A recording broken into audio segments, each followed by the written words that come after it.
Selamat datang di channel Ricky Christopher 14, dan di channel ini saya akan berbagi tentang pengetahuan dan hal-hal lainnya.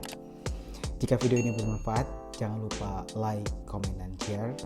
Jangan lupa klik tombol subscribe dan bunyikan lonceng pemberitahuannya.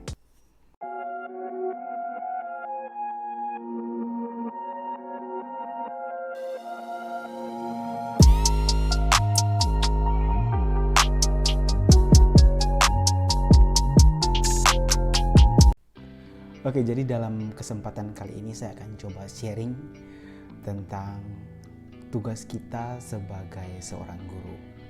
Oke, jadi di sini judul yang akan saya berikan adalah bagaimana kita bisa menjadi lebih dari seorang guru, atau kita bisa menjadi mentor untuk anak-anak kita. Nah, berbicara soal mentor ini juga, di video sebelumnya juga saya sudah berbagi tentang 10 prinsip tentang seorang mentor, bagaimana kita bisa menjadi mentor untuk orang lain, atau kita bisa menjadi berkat untuk orang lain, kita bisa menolong orang lain. Nah, kita semua pasti sudah tahu bahwa tugas daripada seorang guru itu adalah merencanakan proses pembelajaran, melaksanakan proses pembelajaran itu, dan kita juga perlu mengevaluasi atau menilai hasil pembelajaran itu. Tetapi tidak cukup sampai di situ. Jika kita ingin menjadi seorang mentor, maka tugas kita tidak cukup sampai di situ. Kita perlu mengambil langkah lebih atau sikap lebih lagi ketika kita harus menjadi seorang mentor untuk anak-anak didik kita. Nah, mengapa kita perlu untuk menjadi seorang mentor untuk mereka? Karena yang kita didik ini adalah anak-anak. Anak-anak ini memiliki karakteristik yang berbeda. Tentu mereka juga punya sikap yang berbeda. Terkadang hal-hal ini juga, atau sikap-sikap mereka atau karakter mereka ini juga mempengaruhi pembelajaran mereka di sekolah. Nah, disinilah kita melihat bahwa sebenarnya bukan hanya pengetahuan yang harus kita tingkatkan kepada mereka, tetapi karakter mereka ini perlu kita tingkatkan. Nah, karena karakter ini yang akan menolong mereka suatu saat. Ya, kita melihat di sini banyak kejadian yang sudah terjadi. Banyak orang pintar, ya. Banyak orang yang memiliki pengetahuan, tetapi dengan karakter yang sangat tidak mendukung atau tidak baik. Kita bisa temukan itu banyak terjadi di sekitar kita. Maka kita bisa melihat, ya, dimanapun itu kita banyak temukan orang ini pintar kok, sikapnya seperti ini. Oh, pola pikirnya seperti ini. Nah, ini yang perlu kita perhatikan ketika kita sebagai seorang guru, ya, di tempat di mana kita melakukan pekerjaan kita. Kita harus melihat bahwa itu bukan hanya sebatas pekerjaan kita, tetapi ada sesuatu yang lebih.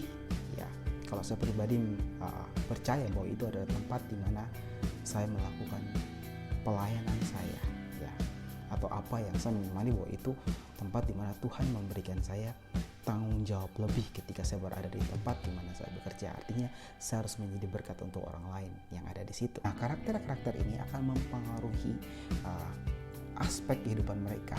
Yang kita melihat di sini bukan hanya aspek karir mereka, tapi juga sosial mereka, kepribadian mereka, bahkan interaksi mereka di dalam keluarga. Ini akan sangat berpengaruh. Nah, disinilah tugas kita sebagai guru untuk menjadi seorang mentor bagi mereka.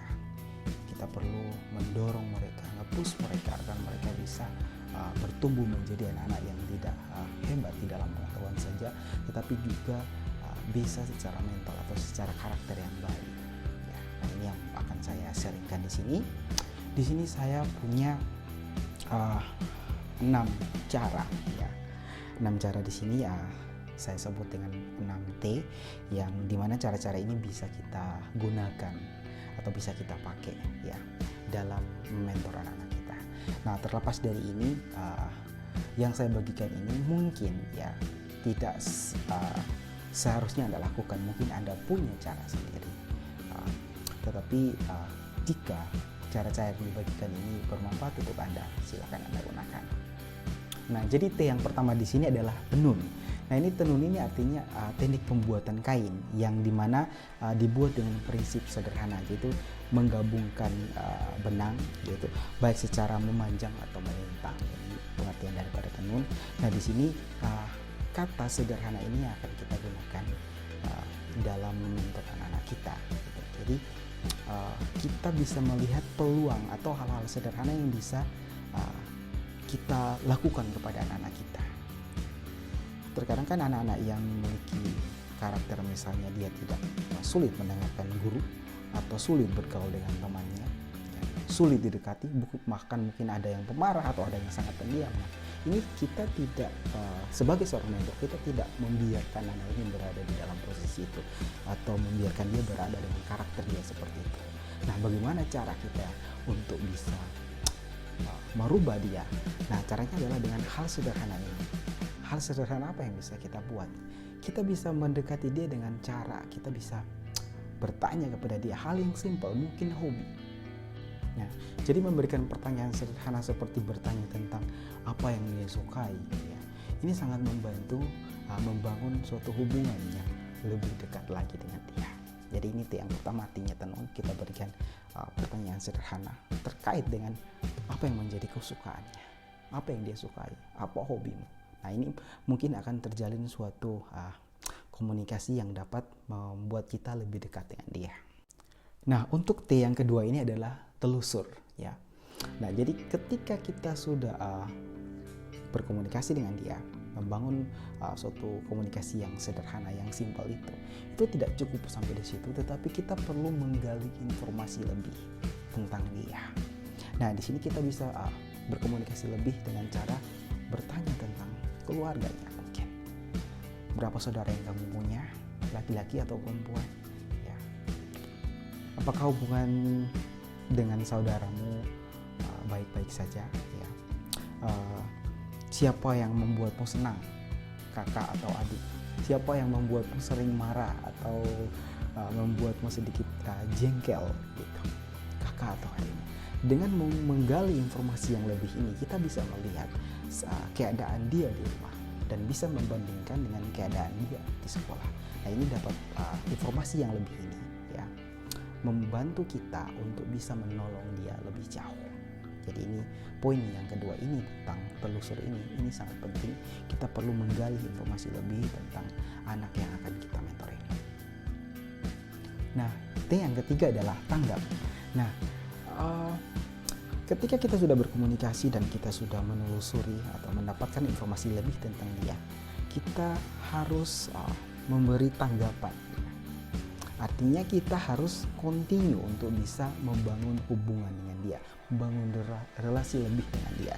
Nah, di sini kita harus bisa saling mendengarkan. Kita harus mendengarkan dia, dan pada suatu waktu juga dia harus bisa mendengarkan kita. Nah, jadi ini kita harus mendengarkan mereka, kita harus saling menghargai, kita harus saling menghormati, dan kita sudah harus bisa masuk lebih jauh, ya, menanggapi perasaan-perasaan yang dia keluarkan. Entah itu perasaan sedih, ya, perasaan sedih mereka, perasaan bangga, ya, perasaan marah. Jadi kita harus menanggapi perasaan-perasaan mereka, entah perasaan sedih, perasaan marah, ya, rasa bangga mereka. Kita harus masuk lebih jauh dalam tahap ini. Kita harus menanggapi mereka.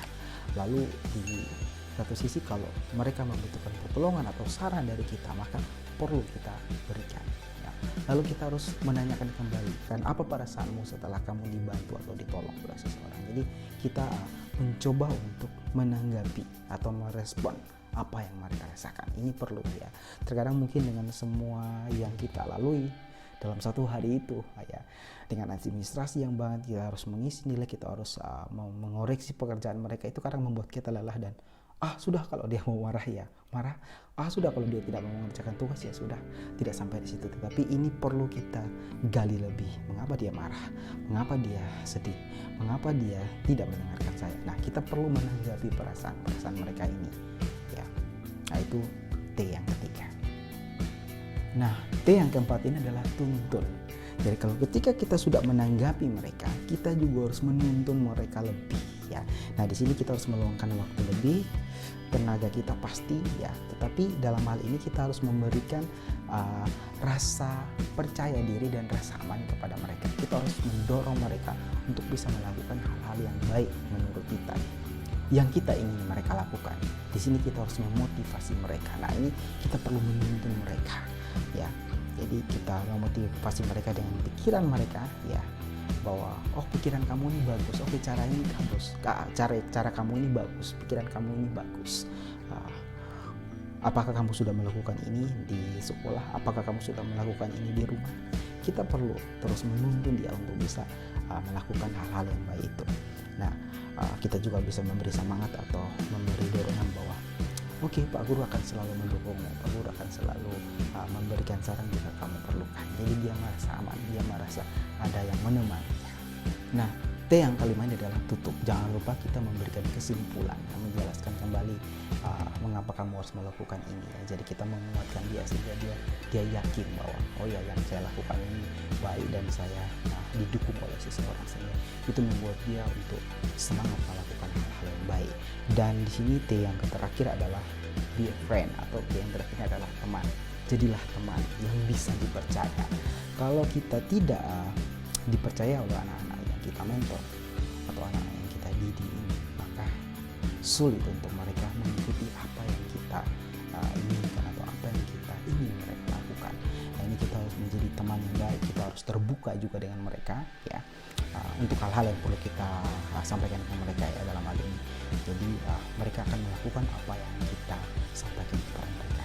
Nah, ini yang bisa dapat saya sampaikan dalam video kali ini. Semoga video ini bisa bermanfaat untuk Anda yang mau menjadi lebih dari seorang guru atau mau menjadi mentor untuk anak-anak yang Anda didik. Atau ini juga bukan hanya Anda sebagai guru, tetapi mungkin Anda mempunyai hati untuk mau membimbing orang lain atau mementor orang lain. Mungkin bisa pakai cara ini atau prinsip ini. Nah, ini yang bisa saya bagikan. Saya Ricky Christopher 14. Thank you for watching and see you in another video.